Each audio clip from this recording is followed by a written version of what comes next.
భాను అయితే తన ఫ్రెండ్‌తో ఇలా అంటూ ఉంటుంది. మీకు ఈరోజు మన దోస్తులందరికీ గట్టి పార్టీ ఇస్తున్నాను అని అంటూ ఉంటుంది. ఇక మిథున అయితే దేవ భుజంపై చేతులు వేసుకొనైతే వస్తూ ఉంటుంది. ఇక భాను అది తెలియక దేవ దగ్గరుండే నా దరిద్రాన్ని వాళ్ళ ఇంటి ముందు దించేశాడు. ఆ మిథున దేవాన్ని పట్టుకు పీడించిన మిథుననైతే వాళ్ళ ఇంటి దగ్గర దించేసి నాకు మంచి హ్యాపీనిచ్చాడు. అందుకే అందరికీ పార్టీ ఇస్తున్నా అని భాను అయితే అంటూ ఉంటుంది. అదే టైంలో బా దేవ అయితే అటుగా మిథుననైతే తీసుకొని వస్తూ ఉంటాడు. అది చూసి వాళ్ళ ఫ్రెండ్ షాక్ అవుతూ ఉంటుంది. అలా చూస్తూ ఉంటుంది. ఇక దేవ అయితే భాను వాళ్ళున్న ఏరియాకే వచ్చి వాళ్ళ దగ్గరలోకి వస్తూ ఉంటాడు. అది చూసి వాళ్ళ ఫ్రెండు భాను ఇటు చూడవే అనైతే అంటూ ఉంటుంది. ఏంటే అని చెప్పేసి నవ్వుతూ చూస్తూ ఉంటుంది భాను. అలా నవ్వుతూ చూడగానే దేవ అయితే మిథునాని తన బండి మీద తీసుకొని వస్తూ ఉంటాడు. అది చూసి భాను ఒకసారిగా షాక్ అవుతూ ఉంటుంది.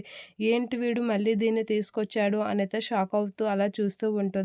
ఇక భాను వాళ్ళ ఆటో ముందు నుంచే దేవ అయితే మిథునాన్ని తీసుకొని వెళ్తూ ఉంటాడు. అది చూసి భాను షాక్ అవుతూ ఉంటుంది. ఇక అలా షాక్ అయ్యేసరికి భాను కాసేపు మిథున చూస్తూ ఉంటుంది. చూసి అలా ఉండిపోతూ ఉంటుంది. ఇక భాను అయితే దేవ చేసిన పనికైతే షాక్ అయ్యి అలా చూస్తూ ఉండిపోతూ ఉంటుంది. ఏం మాట్లాడాలో తెలియక అలా బిక్కసచ్చిపోతుంది భాను.